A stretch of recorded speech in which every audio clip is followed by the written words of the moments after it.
ಮೆಹಂದಿ ಸೊಪ್ಪನ್ನ ಯೂಸ್ ಮಾಡಿಕೊಂಡು ಯಾವ ರೀತಿ ಮನೇಲಿ ಹೇರ್ ಡೈನ ಮಾಡ್ಬೋದು ನೋಡಿ. ಈ ಹೇರ್ ಡೈ ಏನಿದೆ ಇದು red colour hair dye. Okay, so ಸ್ವಲ್ಪ ಕೆಂಚು ರೆಡ್ ಕಲರ್ ಆಗುತ್ತೆ, ಬ್ಲ್ಯಾಕ್ ಕಲರ್ ಆಗಲ್ಲ.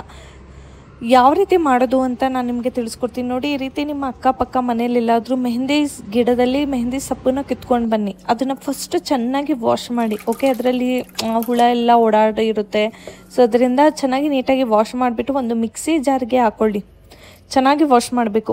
ಅದಾದಮೇಲೆ ನೆಕ್ಸ್ಟು ಈ ಕರ್ಬೇವಿನ ಸೊಪ್ಪು, ನನಗೆ ಫ್ರೆಶ್ ಕರ್ಬೇವಿನ ಸೊಪ್ಪು ಸಿಗಲಿಲ್ಲ. ನಿಮಗೇನಾದರೂ ಫ್ರೆಶ್ ಕರ್ಬೇವಿನ ಸೊಪ್ಪು ಏನಾದರೂ ಸಿಕ್ಕಿದ್ರೆ ಅದನ್ನು ತೊಗೊಂಡು ಬನ್ನಿ. ಈರುಳ್ಳಿನ ಕಟ್ ಮಾಡ್ಕೊಳ್ಳಿ. ಈರುಳ್ಳಿಯಿಂದ ಕೂದಲು ತುಂಬ ಚೆನ್ನಾಗಿ ಬರುತ್ತೆ.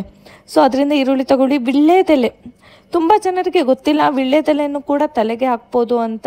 ಅದರಿಂದನೂ ಕೂಡ ಹೇರ್ ಡೈನ ಮಾಡ್ಕೋಬೋದು. ಮತ್ತು ದಾಸವಾಳದ ಎಲೆ, ಹುಣಸೆ ಹಣ್ಣು, ಅಲೋವೆರಾ ಜೆಲ್, ಮೊಸರು ಇಷ್ಟನ್ನು ತಗೊಳ್ಳಿ. ಇಷ್ಟನ್ನು ನೀಟಾಗಿ ತೊಗೊಂಡ್ಬಿಟ್ಟು ಮತ್ತು ಬಾಳೆಹಣ್ಣು ಸ್ವಲ್ಪ ಸ್ಮೂತ್ ಆಗಲಿ ಅಂತ, ಹೇರಿಗೆ ಸ್ವಲ್ಪ ಸ್ಮೂತ್ ಆಗಲಿ ಅಂತ ಬಾಳೆಹಣ್ಣು. ಸೊ ಇದನ್ನು ಕೆಲವೊಬ್ಬರು ಏನು ಮಾಡ್ತಾರೆ ಅಂದರೆ ಸಪ್ರೇಟ್ ಪ್ಯಾಕ್ ಥರ ಯೂಸ್ ಮಾಡ್ತಾರೆ. ಬಾಳೆಹಣ್ಣಿಂದೇ ಸಪ್ರೇಟ್ ಹೇರ್ ಪ್ಯಾಕ್ ಥರ, aloe vera gel separate hair pack. ತುಂಬ ಜನರಿಗೆ ಹುಣಸೆ ಹಣ್ಣಿನ ಬಗ್ಗೆ ಗೊತ್ತಿಲ್ಲ. ಸೊ ನಮ್ಮ ಅಜ್ಜಿ ಕೂದಲು ಮ್ಯಾಕ್ಸಿಮಮ್ ಏನಂದರೆ ಫುಲ್ಲು ಸೊಂಟದಿಂದ ಕೆಳಗೆ ಬರ್ತಾಯಿತ್ತು. ಅವರ ಏಜ್ 80 ಆಗಿತ್ತು. ಆ ಏಜಲ್ಲೂ ಕೂಡ ಅಷ್ಟು ದಪ್ಪ, ಅಷ್ಟು ಥಿಕ್ನೆಸ್ ಕೂದಲಿತ್ತು. ಅವರ ಸೀಕ್ರೆಟ್ ಏನಂದರೆ ನಮ್ಮ ಅಜ್ಜಿ ಹುಣಸೆ ಹಣ್ಣು ಹಚ್ತಾ ಇದ್ರಂತೆ. ಹುಣಸೆ ಹಣ್ಣ ಕಿವಿಚ್ಬಿಟ್ಟು ಅದರ ರಸ ತೊಗೊಂಡು ಅದನ್ನು ತಲೆಗೆ ಹಚ್ಚುತ್ತಾ ಇದ್ರಂತೆ. ಸೊ ನಮ್ಮ ಅಜ್ಜಿ ಯಾವಾಗಲೂ ಹೇಳ್ತಿದ್ರು ನಮಗೂ ಕೂಡ ಹುಣಸೆ ಹಣ್ಣು ಹಚ್ಚಿ ಅಂತ.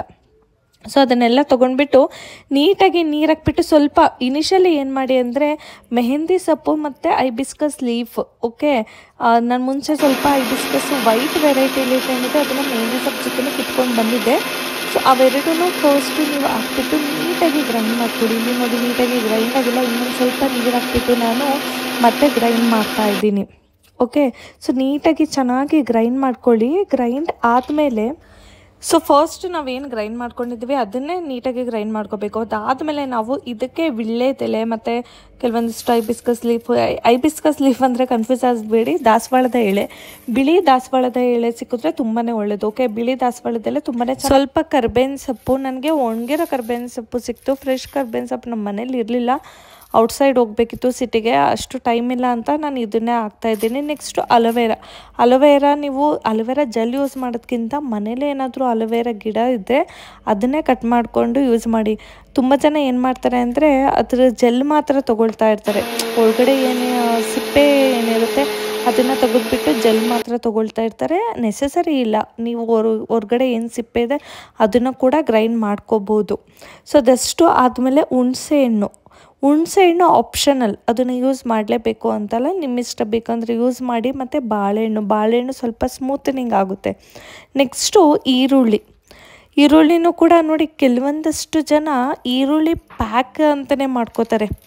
ಏಕೆಂದರೆ ಇತ್ತೀಚೆಗೆ ನೋಡಿ ಈರುಳ್ಳಿಯಿಂದ ಕೂದಲು ಚೆನ್ನಾಗಿ ಬೆಳೆಯುತ್ತೆ ಅಂತ ಗೊತ್ತಾಗಿ ಎಷ್ಟೊಂದು ಶಾಂಪು ಆಗಿರ್ಬೋದು, ಆಯಿಲ್ಸ್ ಆಗಿರ್ಬೋದು, ಅದರಲ್ಲೆಲ್ಲ ಈರುಳ್ಳಿ ಬ್ಲೆಂಡ್ ಆಗಿದೆ, ಈರುಳ್ಳಿನ ಮಿಕ್ಸ್ ಮಾಡಿಬಿಟ್ಟು ಮಾಡಿದ್ದೀವಿ ಆಯಿಲ್ ಅಂತಲೇ ಅಡ್ವರ್ಟೈಸ್ಮೆಂಟ್ ಕೊಡ್ತಾರೆ. ಏಕೆಂದರೆ ಸೈಂಟಿಫಿಕಲಿ ಇವಾಗ ತುಂಬ ಸಂಶೋಧನೆ ಎಲ್ಲ ಅದರಲ್ಲೆಲ್ಲ ಇವಾಗ ಗೊತ್ತಾಗ್ತಾ ಇದೆ ಆನಿಯನ್ ಏನಿದೆ ಅದು ಹೇರ್ ಗ್ರೋತನ್ನು ಇಂಪ್ರೂವ್ ಮಾಡುತ್ತೆ ಅಂತ.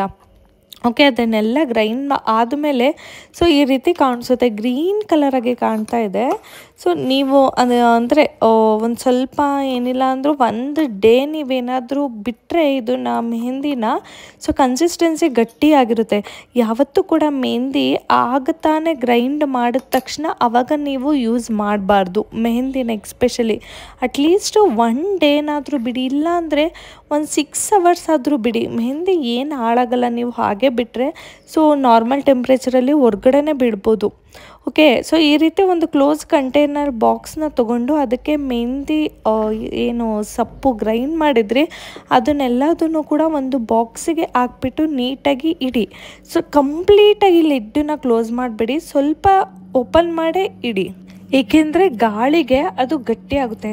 ಆ್ಯಂಡ್ ಮಾರ್ನಿಂಗ್ ನೋಡಿದಾಗ ಈ ರೀತಿ ಆಗಿರುತ್ತೆ. ನಿಮಗೆ ಬೇಕು ಅಂದರೆ ಒಂದು ಸ್ವಲ್ಪ ಅಕ್ಕಿ ಹಿಟ್ಟನ್ನ ಮಿಕ್ಸ್ ಮಾಡ್ಕೊಳ್ಳಿ. ಕನ್ಸಿಸ್ಟೆನ್ಸಿ ಏನಾದರೂ ಗಟ್ಟಿ ಆಗಿಲ್ಲ ಅಂದರೆ ಅಕ್ಕಿ ಹಸಿಟ್ಟನ್ನ ಸ್ವಲ್ಪ ಮಿಕ್ಸ್ ಮಾಡ್ಕೊಳ್ಳಿ, ಏನೂ ಪ್ರಾಬ್ಲಮ್ ಇಲ್ಲ. ಅಕ್ಕಿ ಹಸಿಟ್ಟು ಪ್ಯಾಕನ್ನು ಕೂಡ ಮಾಡ್ಕೋಬೋದು, ಹೇರಿಗೆ ಯಾವುದೇ ಒಂದು ಪ್ರಾಬ್ಲಮ್ ಇಲ್ಲ. ಸೊ ಸ್ವಲ್ಪ ಅಕ್ಕಿ ಹಸಿಟ್ಟನ್ನು ನೀವು ಮಿಕ್ಸ್ ಮಾಡಿಕೊಂಡ್ರೆ ಈ ರೀತಿ ಕನ್ಸಿಸ್ಟೆನ್ಸಿ ಬರುತ್ತೆ. ನಾನೊಂದು ಸ್ವಲ್ಪ ಲೈಟಾಗಿ ಮಾರ್ನಿಂಗ್ ನೋಡಿದಾಗ ವಾಟರ್ ಸ್ವಲ್ಪ ಜಾಸ್ತಿನೇ ಆಗಿತ್ತು, ಅದರಿಂದ ಸ್ವಲ್ಪ ನಾನು ಅಕ್ಕಿ ಹಸಿಟ್ಟನ್ನ ಹಾಕ್ಕೊಂಡೆ.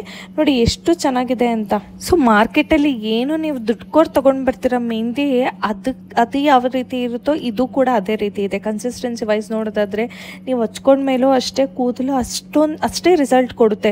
ಬೇರೆ ನೀವು ಕೆಮಿಕಲ್ಸ್ ಎಲ್ಲ ಯೂಸ್ ಮಾಡಿಕೊಂಡು ಹೇರ್ ಡೈನ ಮಾಡ್ಕೊಳ್ಳೋದಕ್ಕಿಂತ ಈ ರೀತಿ ನ್ಯಾಚುರಲ್ ಆಗಿ ಮನೆಯಲ್ಲಿ ಹೇರ್ ಡೈನ ಮಾಡ್ಕೊಳ್ಳೋದು ತುಂಬಾ ಒಳ್ಳೆಯದು.